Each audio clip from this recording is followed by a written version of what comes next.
আসসালামু আলাইকুম ওরহমতুল্লাহ। মাহফুজি টিভি ও পাবলিক মিডিয়া থেকে আমি মাকসুদুর রহমান মাহফুজি নির্বাচন বিষয়ক পর্যালোচনা শীর্ষক একটি বিশেষ আলোচনা করব। তো নির্বাচন মূলত একটা সরকার বদলের বৈধ, সর্বোচ্চ এবং সুশৃঙ্খল পদ্ধতি।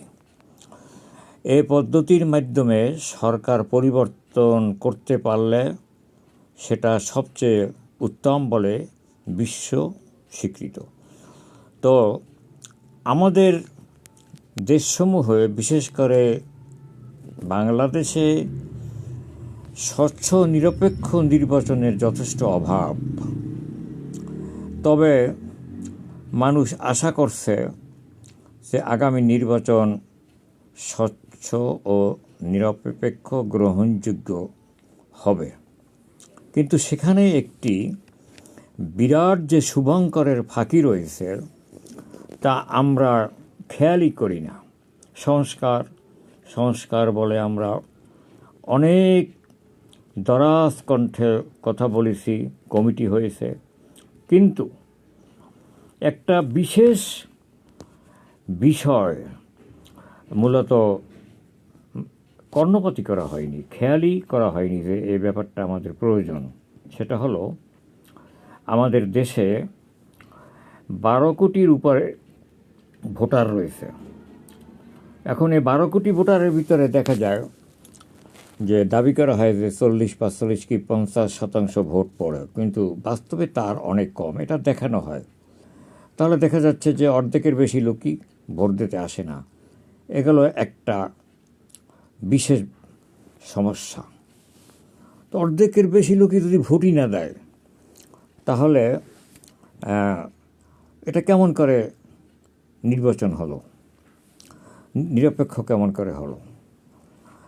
তার চাইতে আরও একটা বিষয়, সেটা খুবই গুরুত্বপূর্ণ, এবং তা হলো নির্বাচনের ব্যাপারে আমরা যে খেয়ালটা করি সেটা হলো,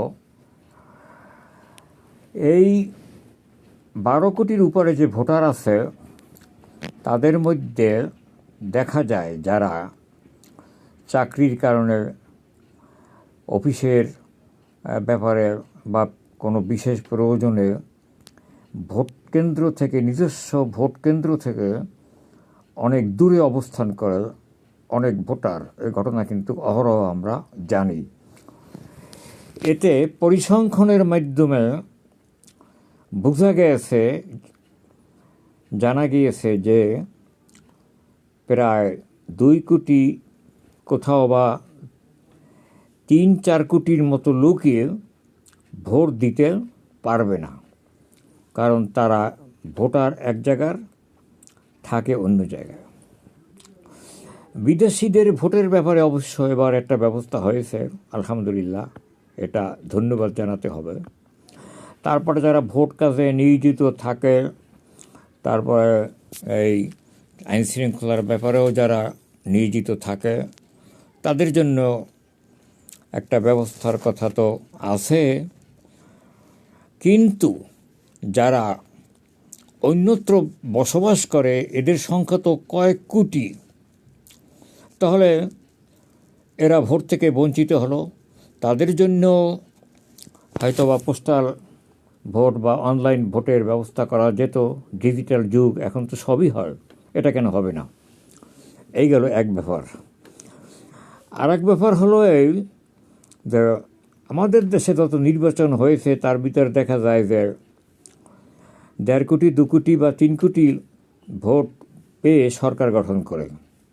সেখানে যদি 3-4 কোটি ভোটার ভোটই না দিতে পারে, অর্থাৎ একটা সরকার গঠন করার মতো ভোটার ভোট থেকে বঞ্চিত হলো, যা দিয়ে একটা সরকার গঠন করা যায়, তারাই ভোট দিতে পারলো না, তাহলে এটা কতখানি স্বচ্ছ হলো, নিরপেক্ষ হলো, এবং এই ভোটের ব্যাপারে আমরা কতখানি আস্থা রাখতে পারি?